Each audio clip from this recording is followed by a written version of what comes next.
It's my pleasure to be joined by Brenda Bourn, who is running for State Senate District 21.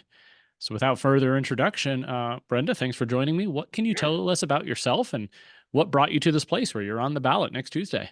yeah. I am a native Idahoan.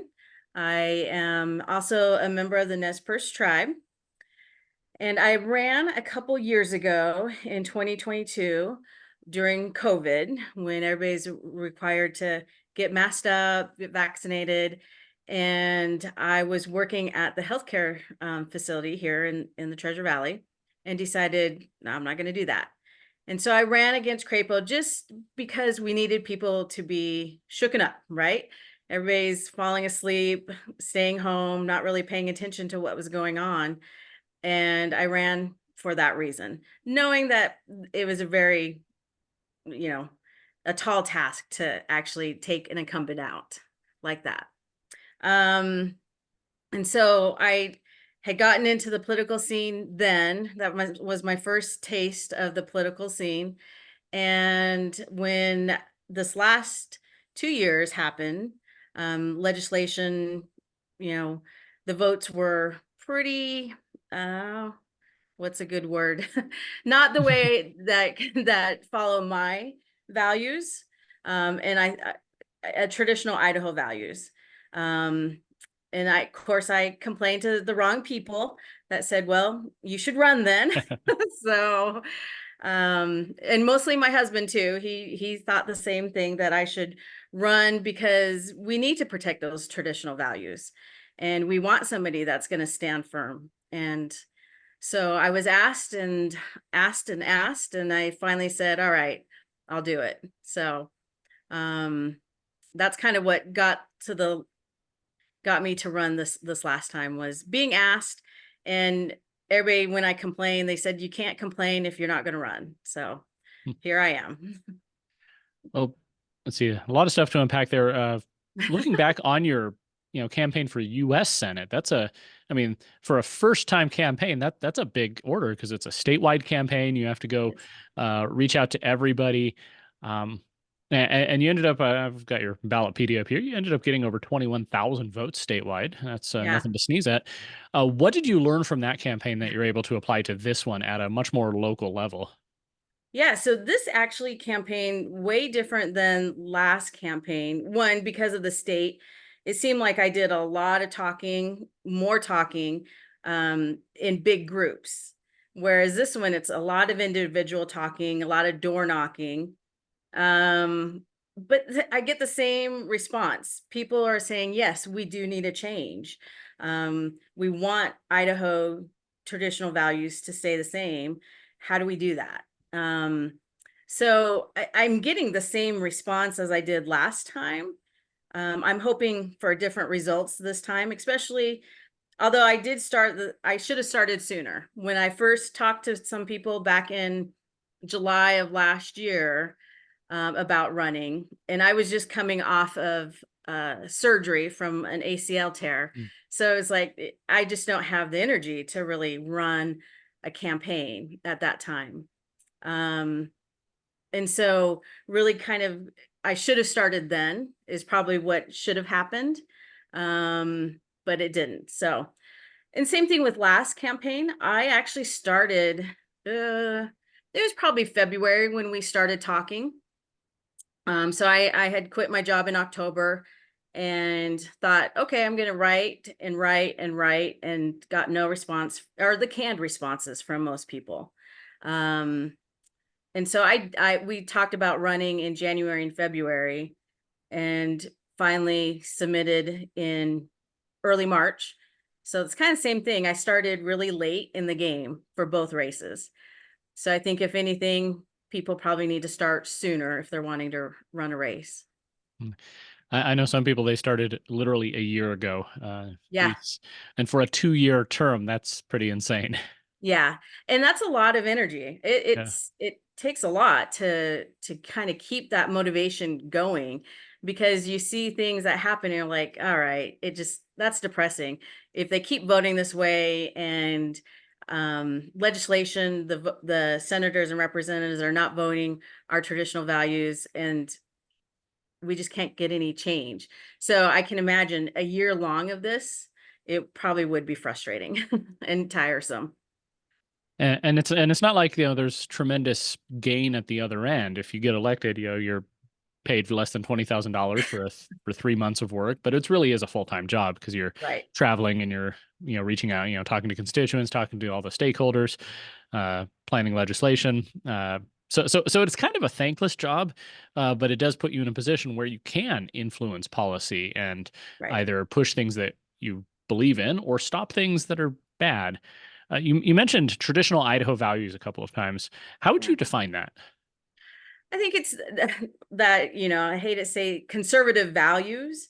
The social issues that are getting influenced into into state of Idaho, really were not there. Oh, even within this last probably 3 to 5 years, they were not that strong. But they getting really pushed and crammed down our throats, ideology in our classrooms. Um, and so those values seem to kind of be waning.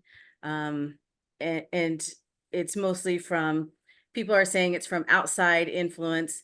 I met a gentleman the other day and a political refugee, and he likes to introduce himself as I'm your future, because this is what's going to happen if you keep voting the way you are and you keep moving this social issue to the left. And so he's like, this is what will happen, you will be the state that I came from. So and that's what I want to stop. I think they're one of the most emblematic issues of the assault on our society, the changing in our society is the trans issue, and especially how it's going after children.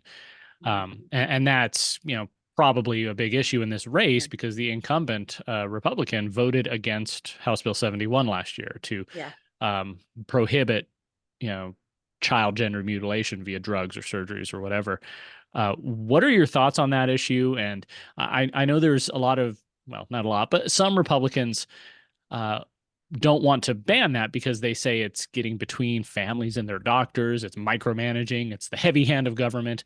You know, what's your perspective on that?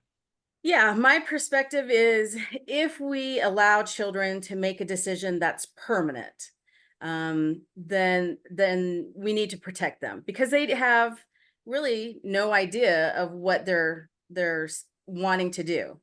And that's the problem.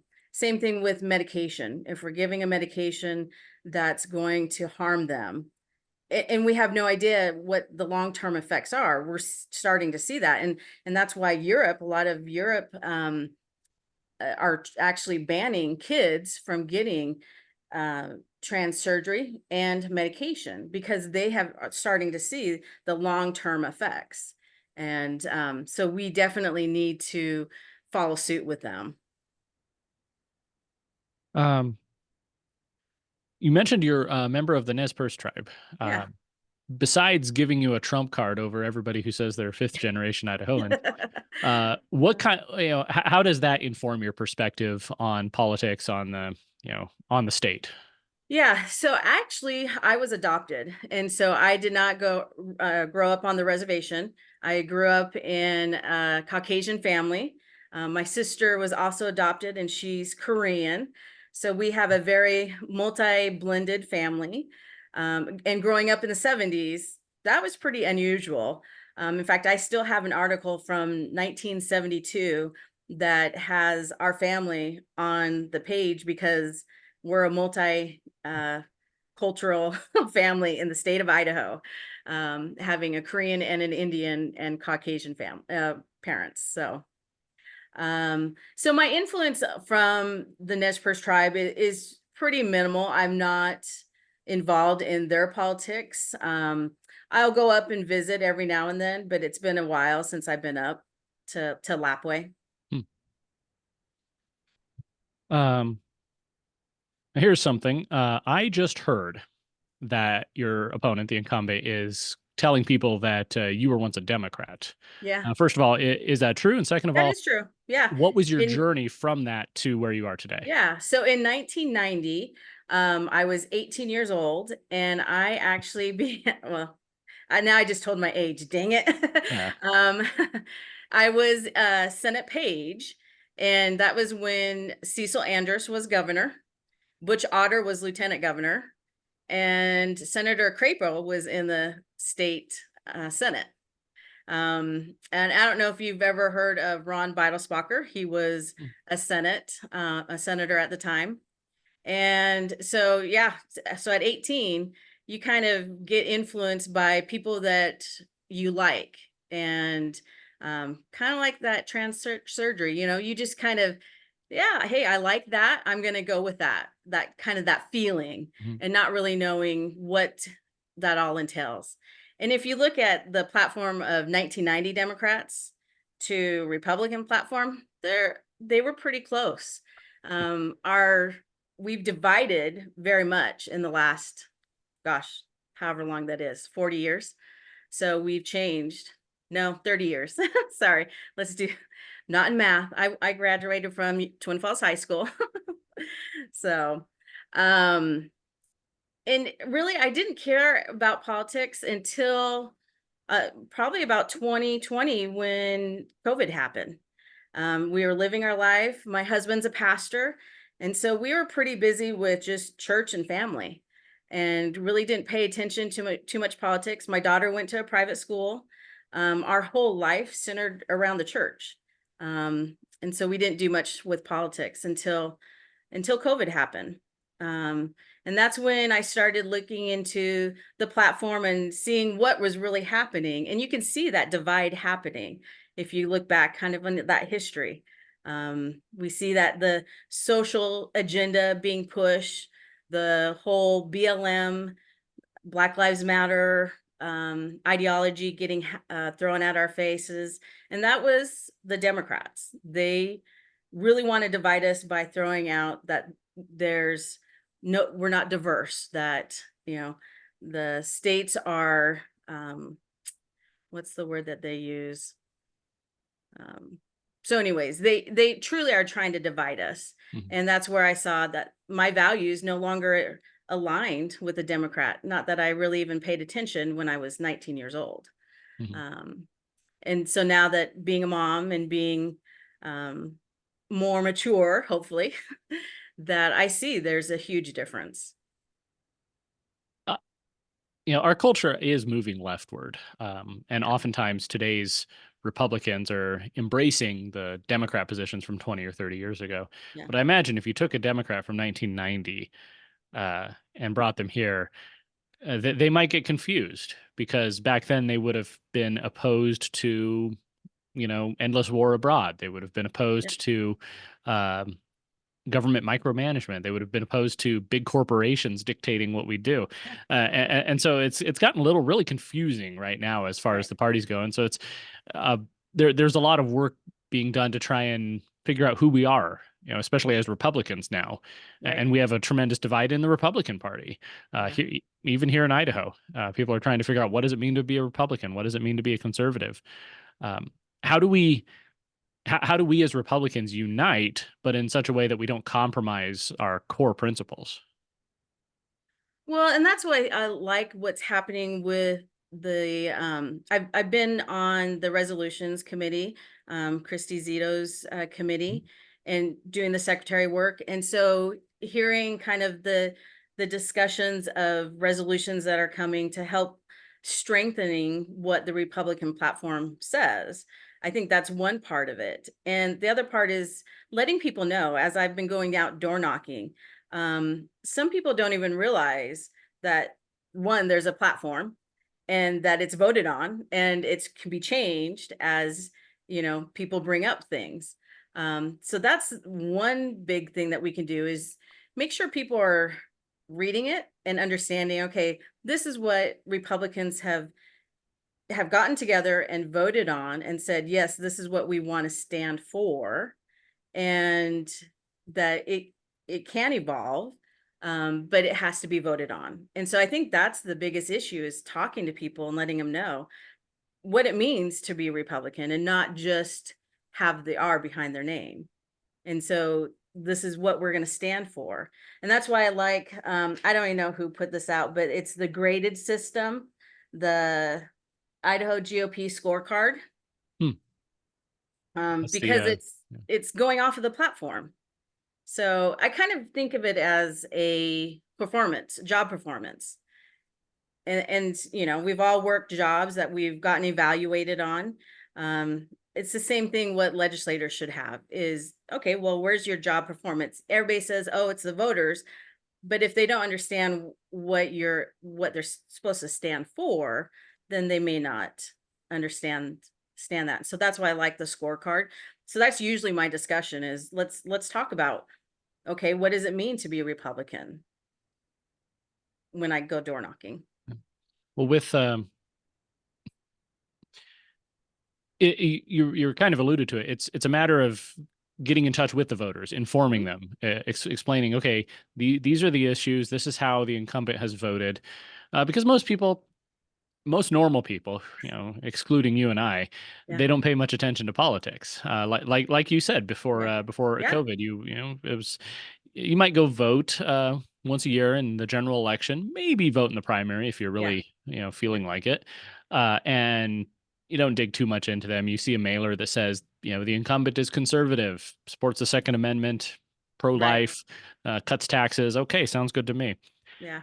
Uh, how do you communicate that with a critical mass of voters? I was looking at the Sunshine Reports, and the incumbents raised a lot of money, Yeah. especially a lot from corporations and PACs, um, and that translates to mailers and text messages and TV ads and radio ads. How do you overcome that? How do you make a connection with the voters themselves? It's talking with people and getting that precinct, the committee person, whoever it is, talking with them, getting them to go out. So I have a few that have done really great jobs about saying I've hit all my doors, which helps me a lot, because if they have 300 to 400 doors and they've hit those, I can disseminate myself to other places. And so, so it's been nice to have some support that have said, "Yep, I agree with you." I've met with them, talked with them, and they've agreed to hand out my literature. And so getting them to go out and talk to their neighbors, really. And I've even walked with them a couple of times, and it's great because it's like, "Hey, I'm your neighbor. I helped you build your fence a while ago." So we can really connect and have good discussion. Speaking of getting out and walking and knocking doors, looking at your district map over here. District 21 is down south end of Meridian. I've talked to a couple other candidates from this district before, so I've seen this map before. Yeah. It's suburban, the old downtown Meridian, and then there's kind of rural areas, but its growth is expanding into those areas. Yeah. So, what are some of the unique challenges of that district? What are people talking about? What are their concerns that they want the legislature to address? So I think one of them is definitely that spending, taxes going up, interest rates going up. I Everybody wants that grocery tax gone, and so a lot of that is just their own budget, their wallet is getting hit. And when we see spending going up for diversity, equity, inclusion, bill, I don't know, what is it? Senate Bill 1147, that actually increased diversity, equity, inclusion programs in the colleges. So here's $27 million of taxpayer money going for things that Idahoans don't agree with. And I don't agree with it, Mhm. because I think it puts a divide in our, when you say somebody's not equal, then that kind of goes against our constitution. We're all created equal. So I think that's the biggest one, is our wallets at home. Budget is huge. And then the social issues is another big one that I hear a lot, and gotten a lot of emails saying, what was this vote that um, there's some definitely ads out there that are showing what was voted on this last session, in the last year. And so people have emailed me, called me, and asked me about those kind of bills. So I think social issues, is another top priority. Drugs and the open border is another one. So I think we see a lot of, um, some people are definitely for immigration. Others are saying, wait a second, seeing a lot of fentanyl, drugs, and alcohol, and abuse around. So we need to stop illegal immigration and deport them out of the state. Definitely not give them driver's license or an ID, so that they can then go and vote. There seems like there's a lot of resistance in the legislature to any kind of enforcement on illegal aliens who happen to be here now. There was a report that came out during the session saying that as many as 35,000 illegal aliens are currently employed in Idaho. And there was a resolution or a memorial that they passed out of the Senate that called for immigration reform. And in its silence on those who are still here, it essentially implicitly endorsed amnesty. Yeah. And a lot of the Eastern Idaho legislators probably support something like that too, because they're coming from the agricultural industry where Right. they've Right. become reliant on that labor. Yeah. So how do we actually accomplish that? How do we enforce the border from our perspective here in Idaho, and how do we actually deport people? Well, we have laws for that. It's just following the law that's there. Is they see illegals that they're deported back to wherever they came from. So it's follow the law, really. Hmm. Is the I think if we can do that, then we can get them out of our state for sure. There was a Um, bill I- on the House side this year that Representative Jaron Crane introduced that would give Idaho police the ability to essentially mark down if an illegal alien is caught committing a crime. Because right yeah. now they're basically just booked and then released, and there's no enforcement at all. And this would at least put them on record, and then you Mm. could work with ICE or whomever to take care of it. It passed the House. It did not get a hearing in the Senate. A lot of things got stuck in Senate State Affairs, of which the incumbent here is the vice chair. Right. Um, I assume you would be more amenable to passing through some of these, or at least giving some of these bills a hearing. Yeah, definitely. I mean, like you said, I'm Nez Perce, I'm Native American. So, our ancestors definitely knew what what immigration happens. So we definitely want to get rid of immigration, right? So definitely illegal immigration for sure. Um, what are some of the other votes from that the incumbent has made that you think are some of the more egregious ones? Um, the obscene materials in libraries is another one that I've heard a lot of people talking about. And which I during the last candidate forum, the explanation was that they didn't want to pass it because it was a weak bill, or the librarians were going to get in trouble. Um, but again, it's for these kids, and here we're saying we're trying to protect these kids. Then and the libraries is one of them. If they're handing out, and I've seen some of the books. In fact, somebody had posted a copy of a page of one of the books that they found in the library.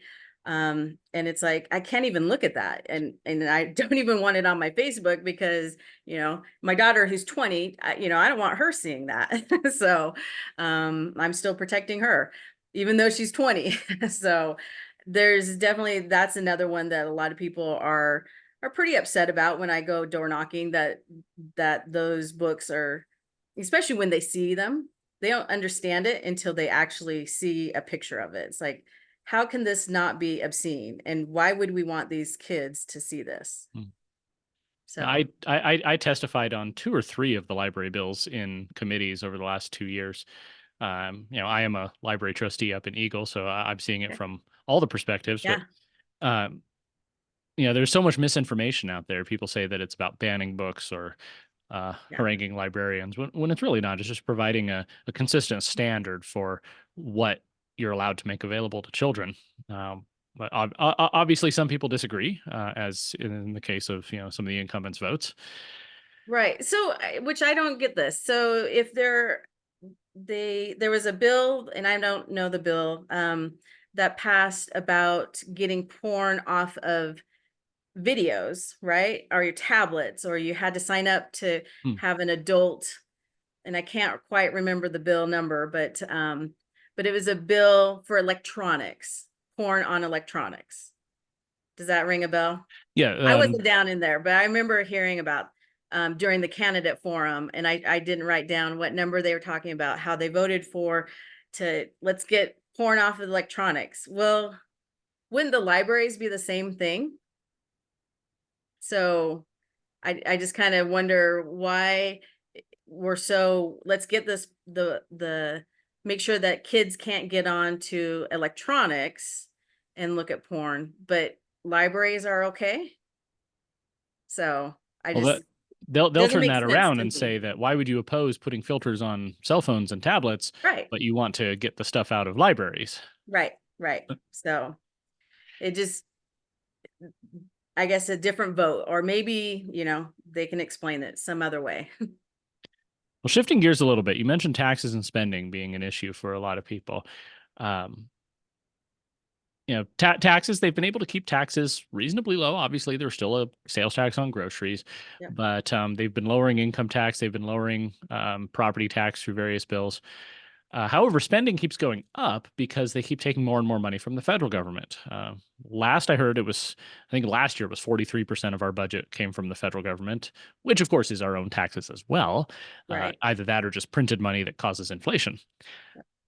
How do we start the process of cutting back on our state spending? Obviously, JFAC sees the budgets; they come through. They managed to shrink the increase down to only about 1.5% this year. But there's obviously still a long way to go. What would you where would you start cutting?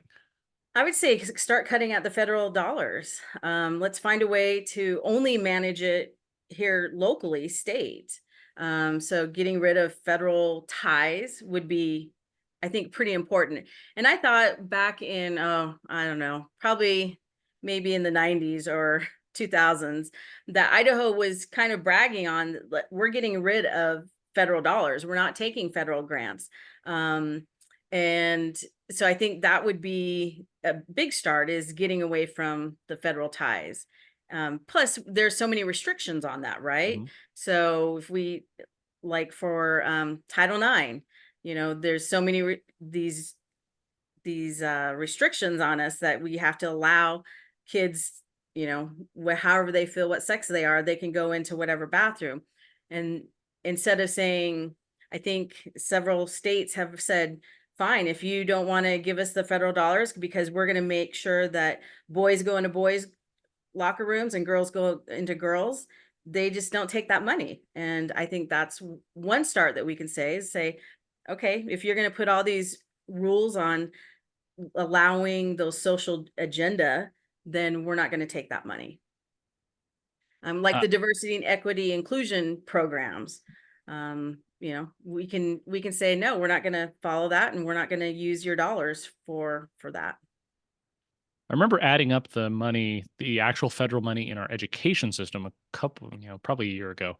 I don't remember the exact number it came to. It was around 400 and something million, which interestingly enough, that's how much money the governor allocated to education in the special session in 2022, because it came out of our surplus, the extra taxes we paid.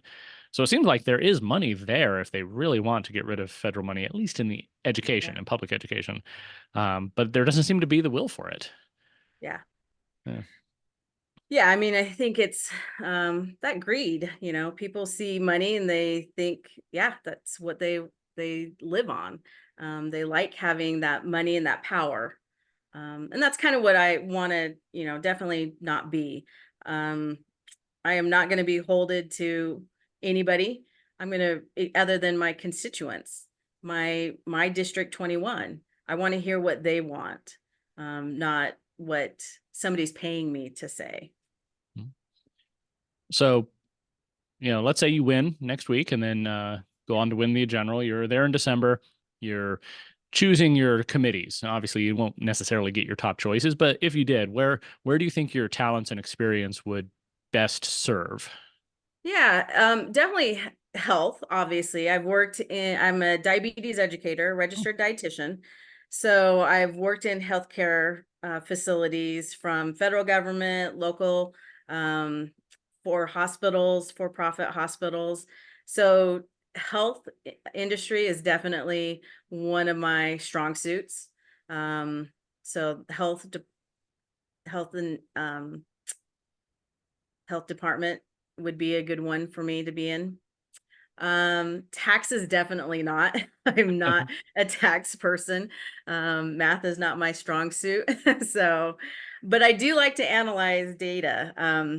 So anything where I can review things. I played around with Numenar quite a bit while doing this campaign and doing some analysis of voting trends and stuff like that. And that's been really, so anything with analysis, but not taxes probably. hmm. Education would be another one. Um, I do have a master's degree, went to University of Idaho. So I do have higher ed education. Well, speaking of education, that's that brings up something we haven't talked about yet, and that's public schools and school choice. There's our public school system. It's constitutionally mandated that we have Yeah. to provide and pay for a free uniform system of public schools. But the Constitution doesn't, say how you have to do that. There's obviously folks who want to see money follow the child. If families want to do private schools or micro schools or tutoring or homeschooling, have some form of tax dollars available. There's been the education savings account that died in the Senate. There's been the tax credit that didn't get out of the House committee last year. What do you want to see in that arena? Yeah, I mean, I think I like the idea of tax dollars following the child, not going to a program. I think it needs to follow the child. So our daughter went to private school her whole life. So not only did we pay taxes, we also paid for private tuition because we felt that was important. And so we've always advocated, and we know lots of other people that also they're doing the same thing. They get no tax credit for sending their children to a private institution, especially Christian education. Mhm. And so I think following the child would be the best if we can do that. I don't think we need to pay for secondary education or tech schools. That's something that I think we should get rid of altogether. I know it's the launch program was started. So money goes to an institution, not the person. If they wanted to do that, the best choice would be is the money follows the person, not so if they want to go to um, you know massage therapy that they can go if that's what they want to do. Um, Although I still believe that you need to earn it and work hard for it.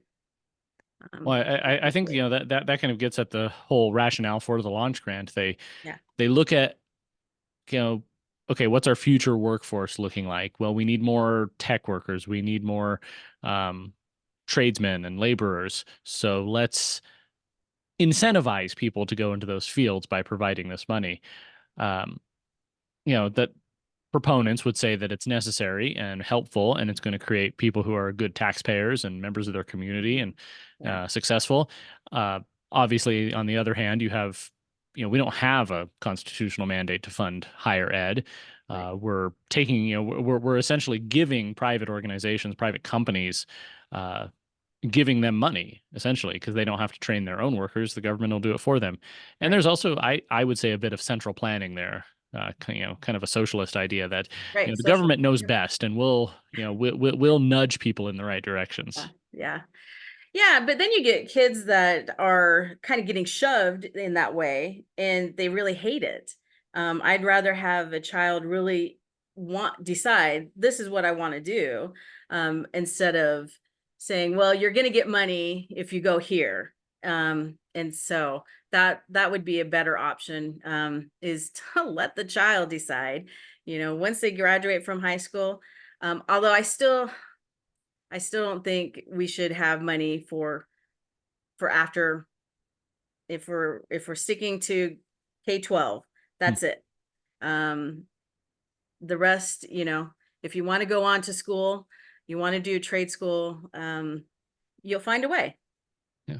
Or maybe invest, be more wise about investments in K-12 so that high school graduates are prepared for Right. jobs. Yeah. Yeah, That used to exactly. be a concept. Right, exactly. Well, and my daughter was going to college classes even in her senior year and getting Mhm. college credit. So, when she goes down to Grand Canyon University, she already had, 24 credits going into college, which actually has saved us some money Yeah. because so I think that could also that can happen if the money's following the child. Well, I've appreciated your time. We've been here for about 40 minutes so far. Uh, are there any issues that we haven't covered that you'd really like to um, talk about? And Yeah, I think the one we talked about endorsements, right? Kind of, Mhm. I don't know if we were on air, but that endorsements of um, pro-life and military. I hear that all the time on the ads that are coming out that I'm the only candidate that's been endorsed by this. I just definitely want to make sure that everybody understands I'm pro-life Hmm. all the way. I will protect those preborns. I may not be endorsed by somebody, my friends that are at Idaho Chooses Life or any other um, pro-life programs, but I'm definitely will fight for that preborn.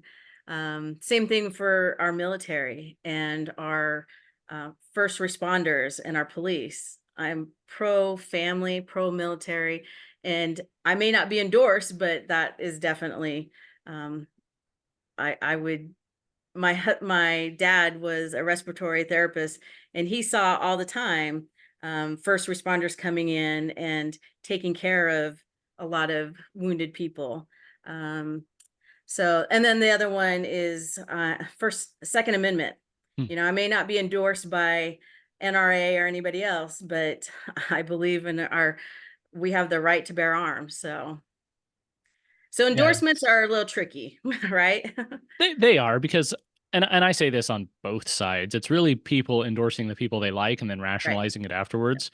And it's no secret that I wrote an article about Idaho Chooses Life and asking why they made certain endorsements, um, and asking some questions about that. And you can see the same thing with the Fraternal Order of Police and the National Rifle Association. I mean, NRA, the way they endorse is that if you voted for a handful of the bills that they liked, they'll endorse you. It doesn't really go Yeah. further than that. Yeah. But yeah, I mean, this is Idaho. Everybody says that they're pro-life, pro-Second Yep. Amendment. They want lower taxes. But really, the devil is in the details. And with an Right. incumbent, you have an opportunity to see exactly how they voted on things. And with a Yep. challenger, well, it might be a roll of the dice, but Yeah. sometimes that's a better deal than the incumbent. Yep. And it's up to the voters to make that decision. Yeah. Yeah. So, closing thoughts. I want to thank you for the time to do this interview, and I know it kind of came at the last minute, but yeah, thank you so much, and hopefully we'll be able to work more together in legislation. Brenda Bourn, candidate for Senate in District 21. Thank Thank you. you.